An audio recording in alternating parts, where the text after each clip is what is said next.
Hey, thanks for joining us on today's live stream.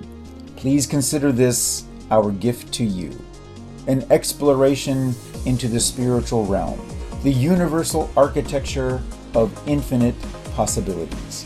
Here we teach, explore, experiment in order to share the secrets passed down from the masters.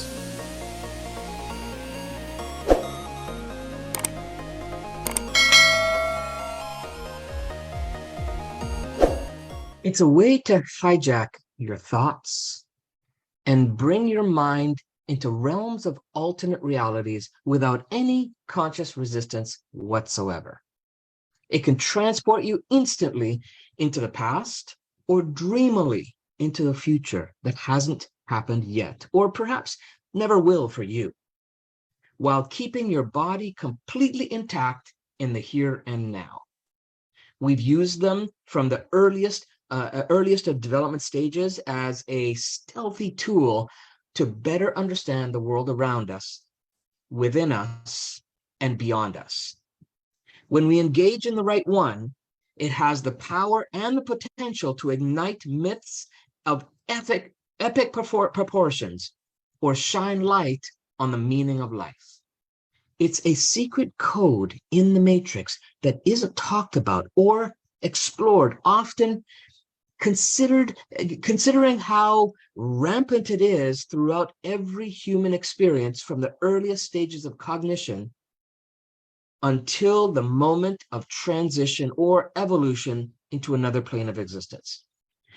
Somehow, our evolution brought us to this place where your unconscious stores and packages experiences of reality in the form of visuals, sounds, sensations, data.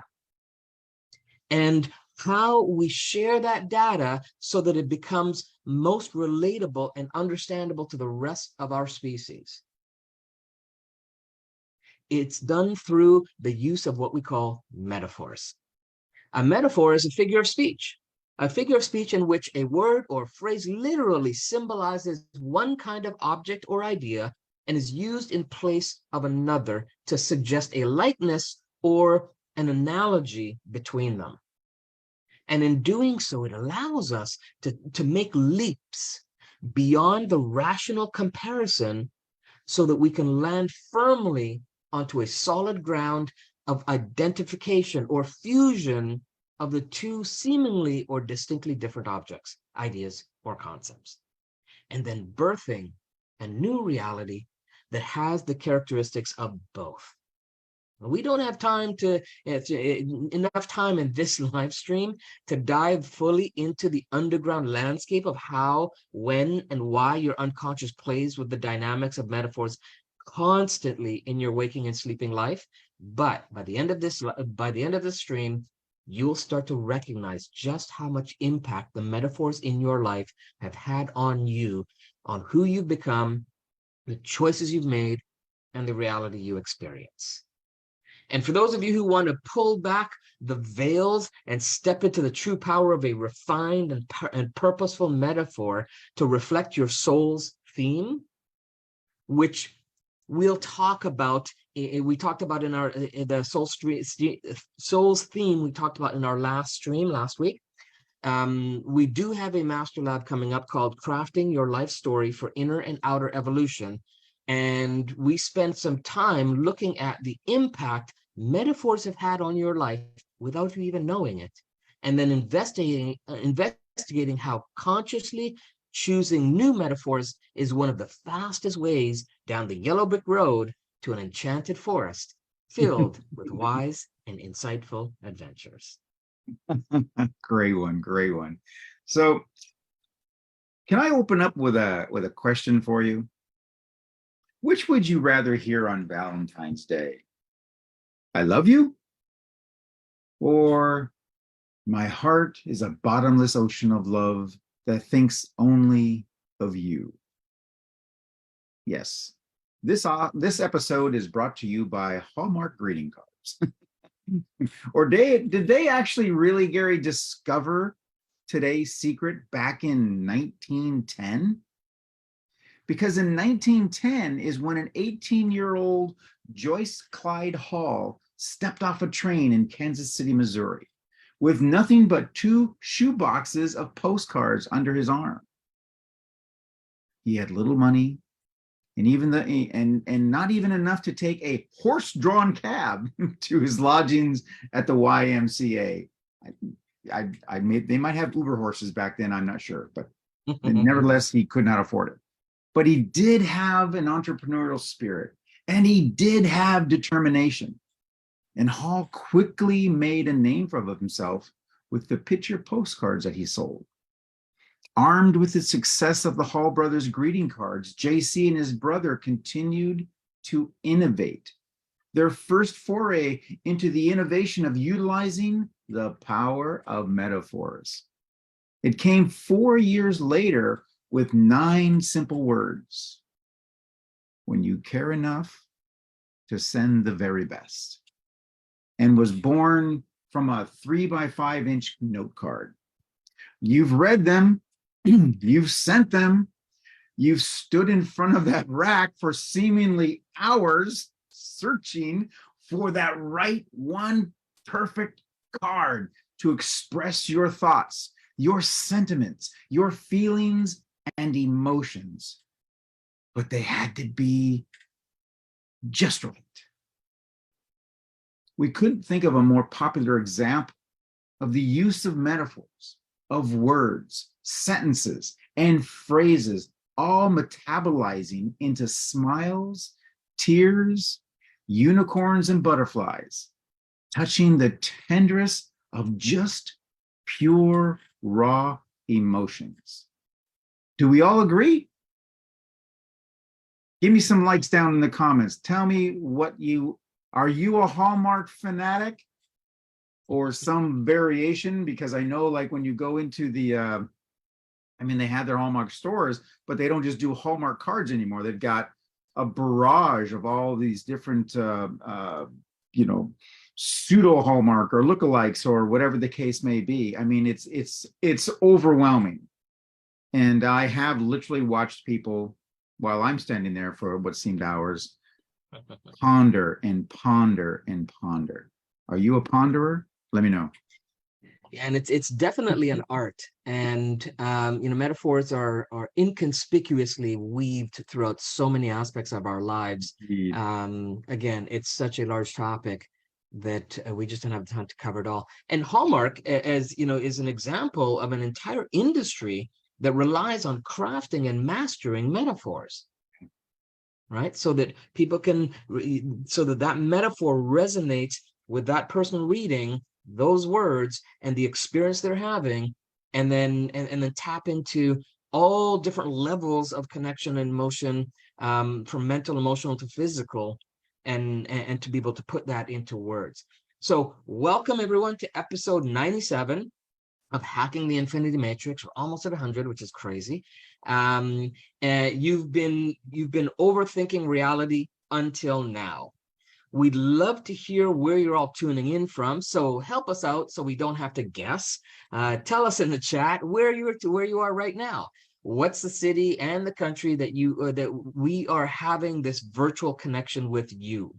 And remember that when you interact with the information you're learning at any time, it increases your understanding, your comprehension, and your retention. But most importantly, it begins to initiate a habit of implementation, and that's where the real impact and magic presents itself.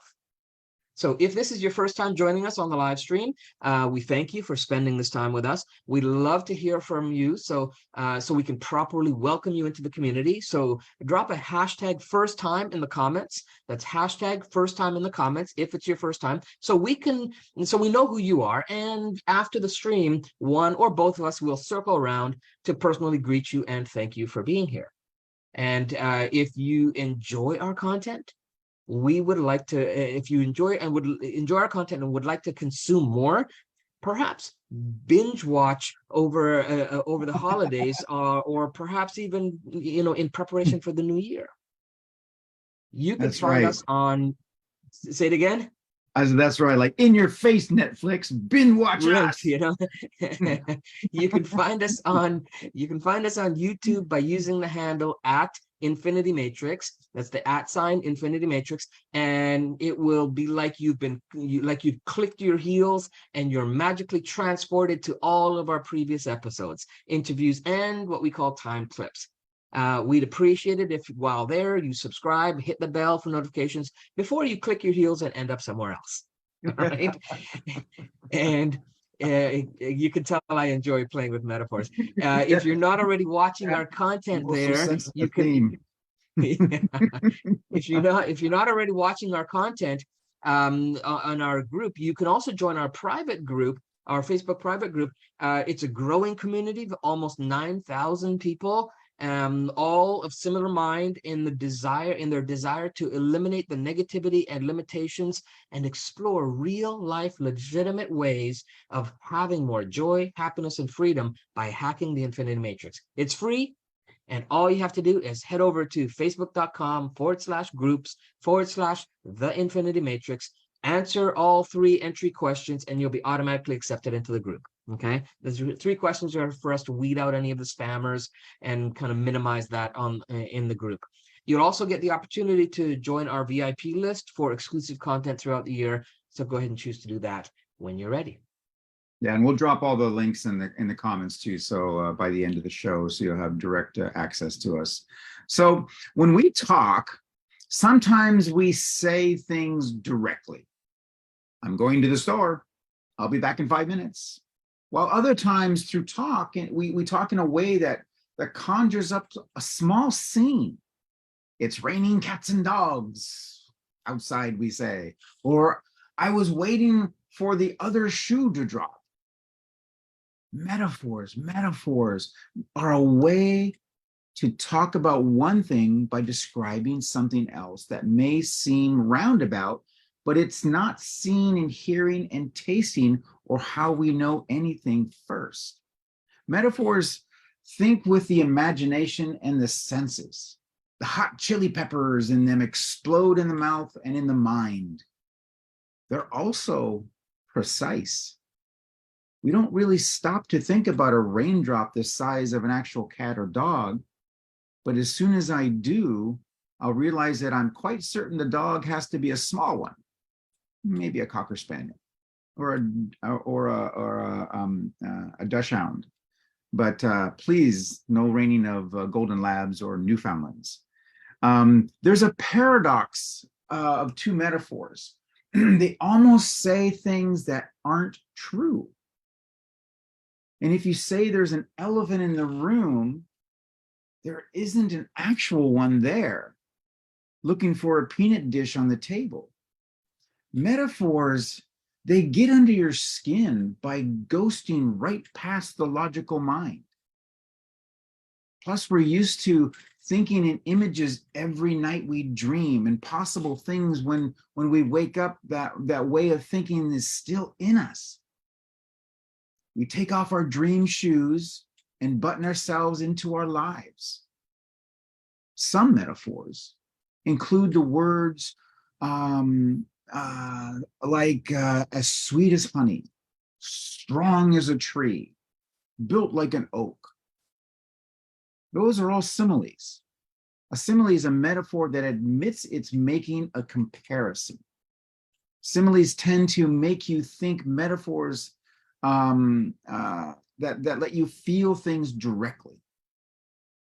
So what is necessary is for you to shift your perspective and to have a process for being able to transform those metaphors into doable actions and mindsets and motivators.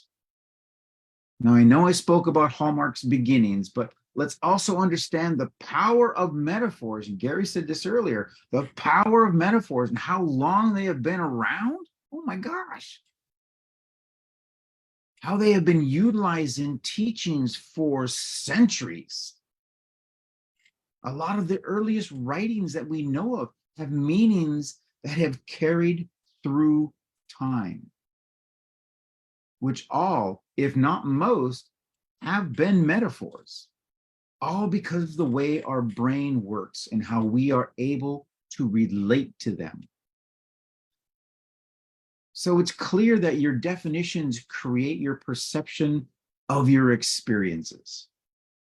As what you define to be true is what you believe to be true. Those beliefs and definitions are then the reflection that you manifest into your life. So if and when you change those definitions and those beliefs, everything on the outside can change and then begin to change because of the coherence between your internal and external matrix. Now, here's the cool part. With the way we as individuals interpret and use metaphors, and please realize that you have certain metaphors for the way the world works. Now, based on those metaphors, those are going to carry with it the weight and force of those definitions, including the weight of their limitations. And when you get to the core of what those metaphors are, that's when you can change them and transform them into a more powerful and fulfilling metaphor. So one of the first metaphors I want to bring into light is attributing work with a grind. Work is a grind. Now, grind doesn't have to be a negative thing, but a lot of times it is. And people say things like, keep your nose to the grindstone. And then there's that kind of connotation into the relation of associating your work with a grind or something that has negative emotions. If that's the context of the word grind, then what happens when we perpetuate that emotion when we go to work? Okay, let me break this down a little bit. Webster's defines grind as reduce something to small particles or powder by crushing it. That's how I want to start my day. Okay, the next one is defined as rub or cause to rub together gratingly. Another great way to start the day. And then the third one is grind is dull, hard, dull work. Oh, joy. So all I can say is if your work is a grind defined by any of these terms, find different employment. You made a wrong choice somewhere. Okay. Yeah. So right away, I mean, does this make sense? Or can we do some micro hacking on this? Well, first define the aspects of what are a grind, and then is it working? Is it working? Okay, so I gave you the definition of grind. So is it working on a general sense? Okay, so my work is a grind. Well, is it your whole work in general? Is it the pay scale? Is it certain duties, jobs, or people that you are working with or for? So instead of viewing work as a grind, wonder if we viewed work as play. And I know it seems like something that's so simple, but it really is that simple. When you start to associate your work with something that you can learn from, and when you associate learning with playing because you're expanding, you're growing, you're evolving, this is when you start to carry with it a more powerful association. This is the power of metaphors, the positive and the negative. I'm hoping you're seeing where I'm going with this. So when you go to work tomorrow, or whatever brings the grind sensation up, instead of dreading it, feel and be aware of the metaphor that you have. And just simply think of the definitions that you are using, because this is really, really important. We've talked about this many, many times in one sense or another. So be thinking to yourself of all the things that you could be doing, and it would cause a lot of negative resistance inside. So choose, instead of viewing it as have to go to work, start seeing as choosing to go to work or get to go to work. All of these words carry immense power. Now, of course, my time has changed and what I'm doing has changed as well. But in that moment, what made it a lot easier was me allowing and choosing that I was starting to associate by learning from my work in the past, and such that there was still always something that I could learn, that I could take advantage of, that I could expand upon. I would meet different people that I'm like, well, this is a really interesting person, instead of, oh, another customer or another client or another, whatever and such. But now there are people that you can interact with, grow with. You can expand your perception.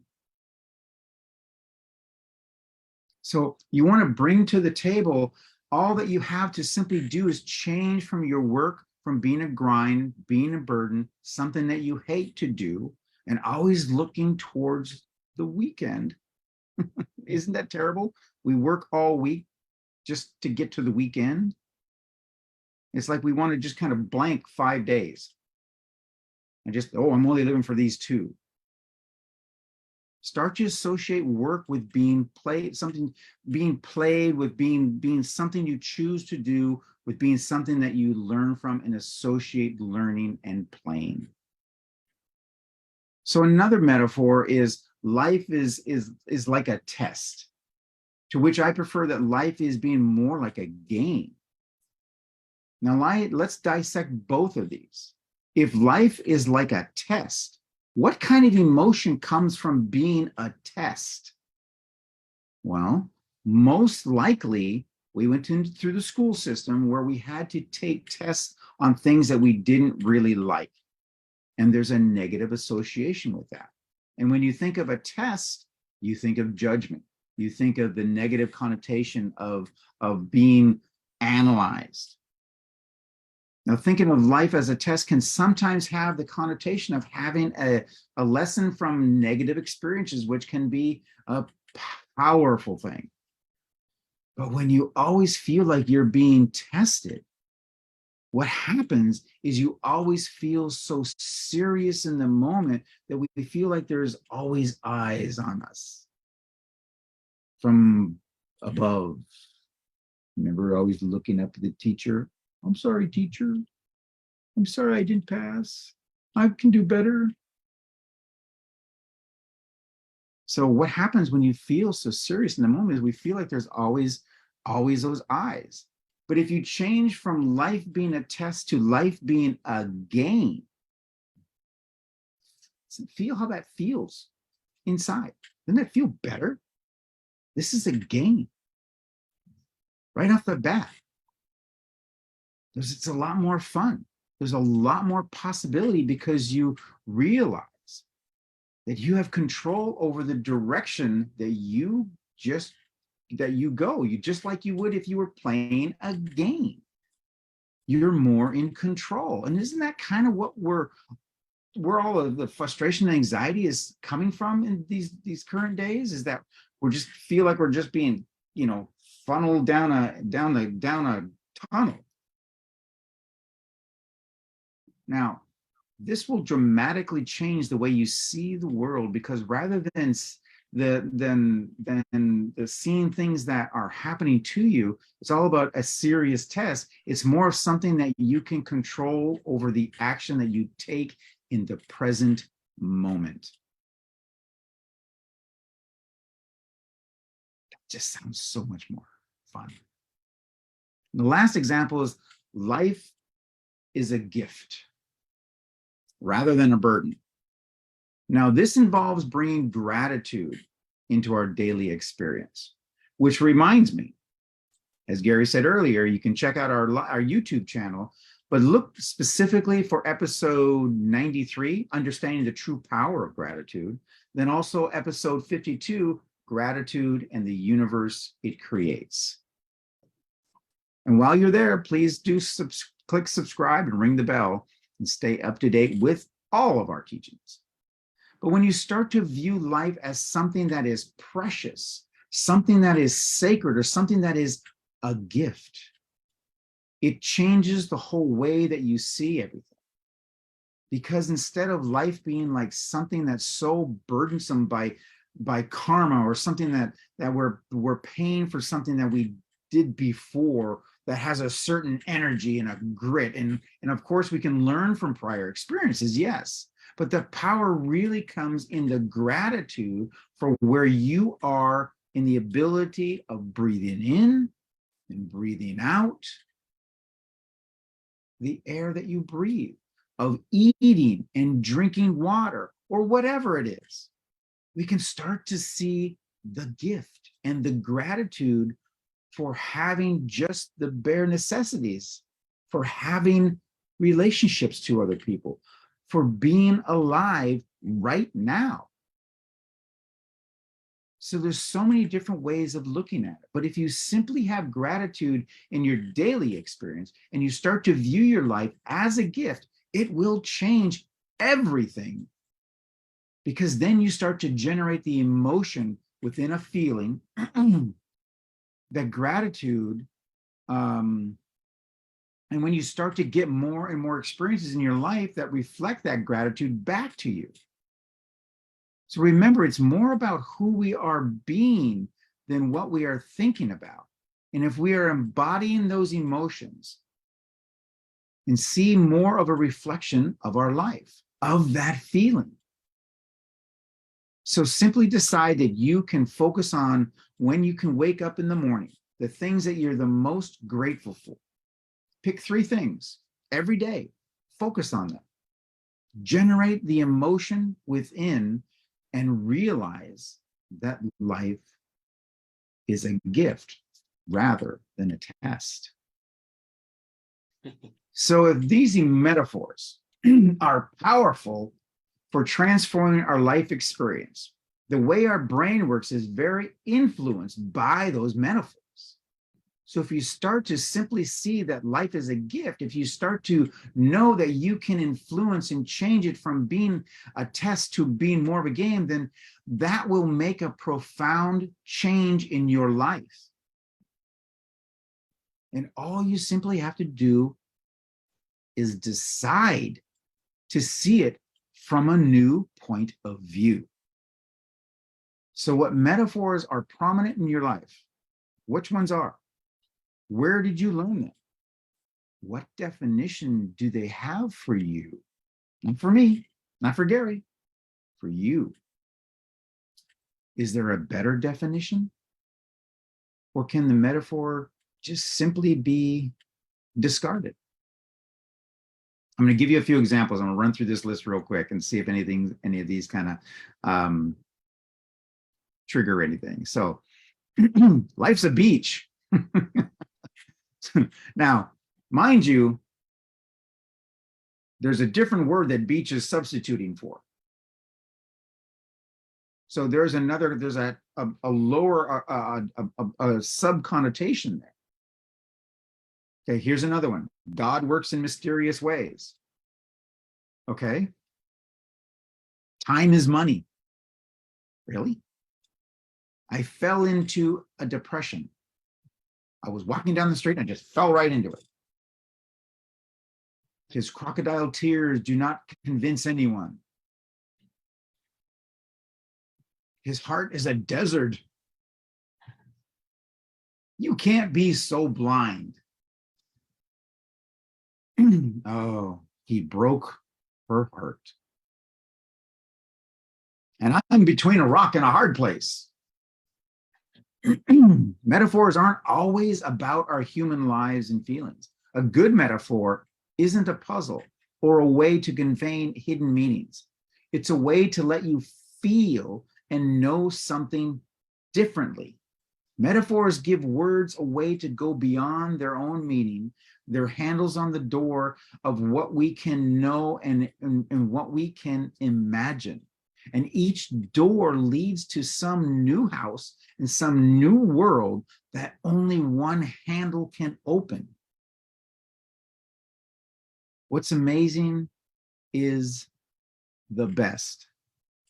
By making a handle, you can make a world, a new door leading to a new corridor, leading to a new world. When you have a plan, a process in place to infinitely transform current metaphors and create new, more empowering ones and integrate them into forms of stylized declarations, then embed them into the subconscious mind, you become the better you now, and more importantly, the better future you, the you that you've been wanting and waiting for. And it just so happens that all that we're talking about is what we can do in this month's Master Lab coming on December 29th, and we'll drop a link in the descriptions as well. How we can take everything that we're talking about and put it into a very concise plan specifically for you. Yeah, so you know what, the idea of the metaphors is that they're happening all the time, and they're happening in your face, but at the same time at unconscious levels of impact. And they happen in the moment, yet they have reference to the past, the present, and the future. So they really are very powerful. It's a powerful code in the matrix that, when you understand how to tap into that, gives you access to all kinds of different realms of reality and resources that you hadn't thought about or hadn't been taught about, that always existed. We didn't put it there. It's always been there. We keep telling you guys that, you know, there's codes within the matrix that are always, they're all around us. What we're just doing is bringing light to them so that you can have more access and resources from them. So I'd like to share with you a metaphor that has many layers of embedded meanings and lessons, yet one lesson will stand out by the end and just might sting for some of you. Okay? And it goes like this. Once upon a time, long, long time ago, in an ancient land, there was an ancient forest, and it was right in the middle of nowhere. And I'm not sure you know where, if you know anything about where the middle of nowhere is, but it's a mystical place where the wisest of wise folk live. And this story begins as a wise old man begins to sit down by the cozy, warm fire, looking into the entrancing flames and warming his hands as he prepares his supper, when he heard a noise disrupted the silence of the forest, only to notice a wanderer wandering in. And the wise old man invited this stranger to have a seat and begin some idle chat. And the chat, which evolved into a very deep and interesting conversation, went on into the night, as the old man profoundly shared his life events. Then, the wanderer, listening intently through the crackling of the warming fire, and when the food was prepared, the old man offered his guest a drink and a meal. To his surprise, the wanderer replied by saying, "What I would ask from you, sir, is much more important than food." And taken aback a little bit, the old man responded, "Well, how can I help you, my son?" "Well, I've been listening to your wise tales, and I've come to the conclusion that you are filled with a wisdom that I do not yet have. I wonder if you could foresee what I will be encountering tomorrow as I travel on my way. You see, I'm seeking truth and reality, and I must say that I'm determined to find it. But I would also like to know what I will find on my journey. Well, yes, of course, said the living oracle. As a matter of fact, I can see tomorrow clearly, and I have some news that you may not want to hear. If you continue along the way that you are going now, what lies ahead is a poisonous scorpion who is sure to sting you before sundown tomorrow. This news, of course, left the wandering wanderer deeply in thought until it was time for bed. And while preparing to rest his head for the night, he said, Old man, you'll have to do better than that to scare me. I've been around here long enough to know that there's no poisonous scorpions in these woods. So thank you for your little joke, but I believe I'll be continuing on my journey just the same. And when I return tomorrow night, I'll be just fine. You'll see. And with that affirmation and a few tosses and turns, the wanderer quietly drifted into sleep. And as the sun was completing its usual cycle, setting tenderly on the western sky, lighting up the evening with a dazzling array of colors, the wise old man proceeded with a ritual of his own, preparing dinner and warming his hands. And just as the warmth of the fire was becoming too hot, the same wanderer returned from his day's quest. After a welcoming invitation, he sat down in the same seat he was in the previous night. And with a deep breath and a sigh, he looked over to the wise old man and said, I'm here. Here I am, see? Just like I said, no scorpions, much less poison ones, and the sun is just about gone. The wise old man remained silent, looking deeply into the fire before slowly rolling his eyes up.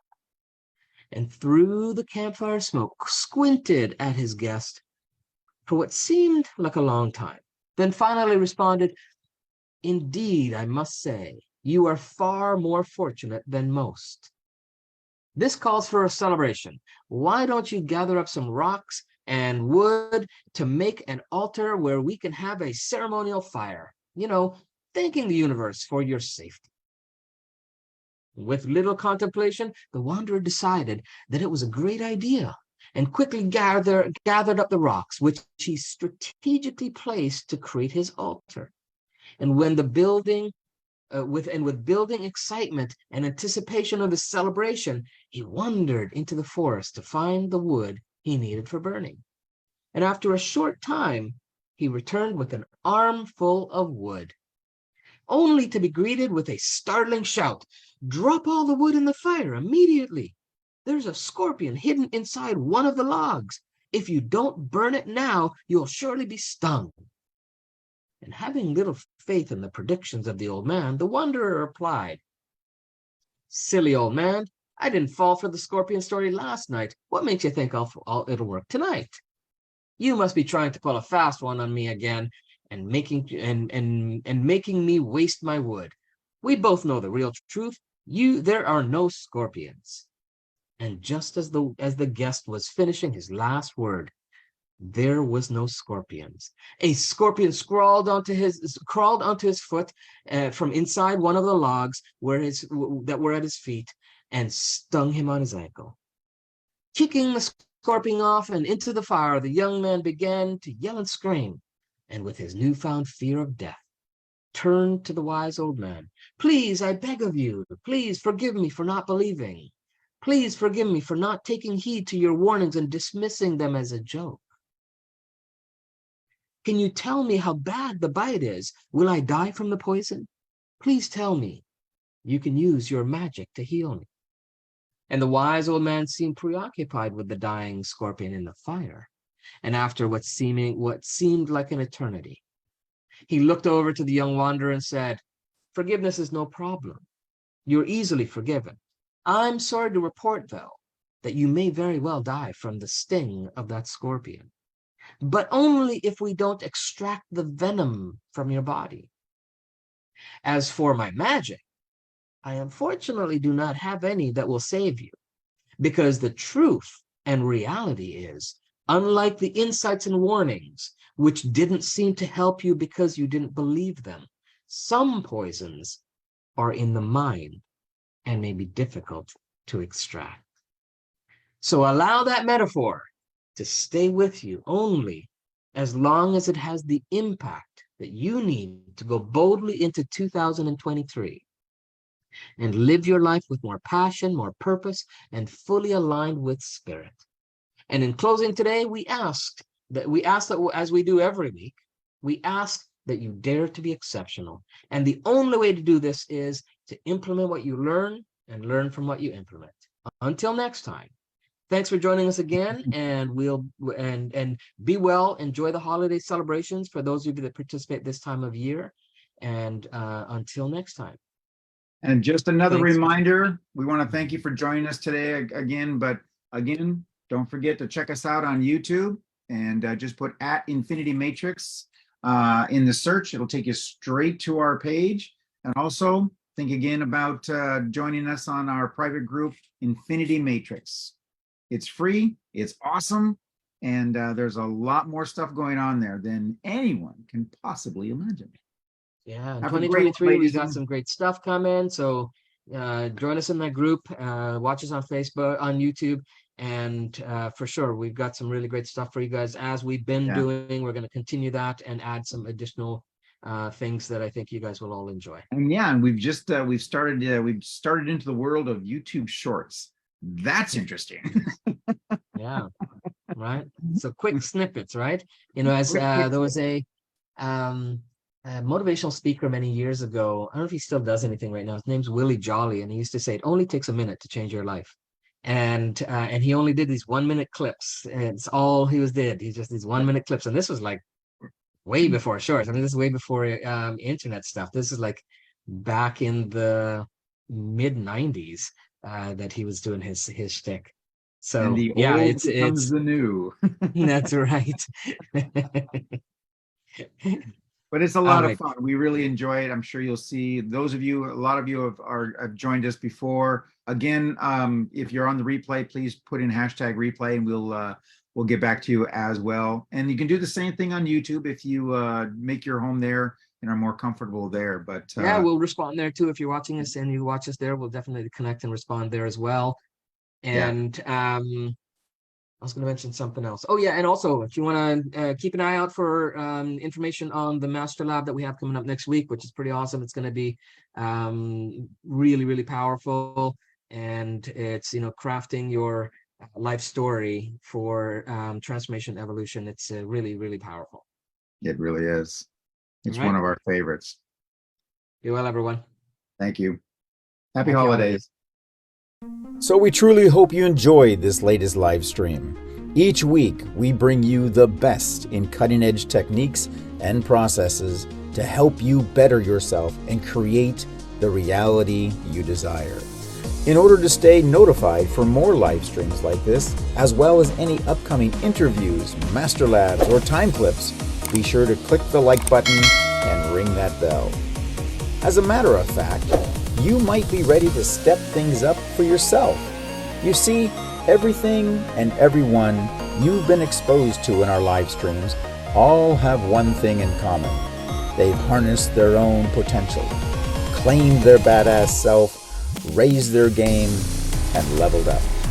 Whether it be in business, personal, romantic, for whatever dimension of life you choose, there's always a next level. So we encourage you to rekindle your passion, your purpose, and spirit, and step it up and register for our next free 5-day Badass Challenge. The link is below, and we are excited to see you take a leap into a new reality that only you can imagine.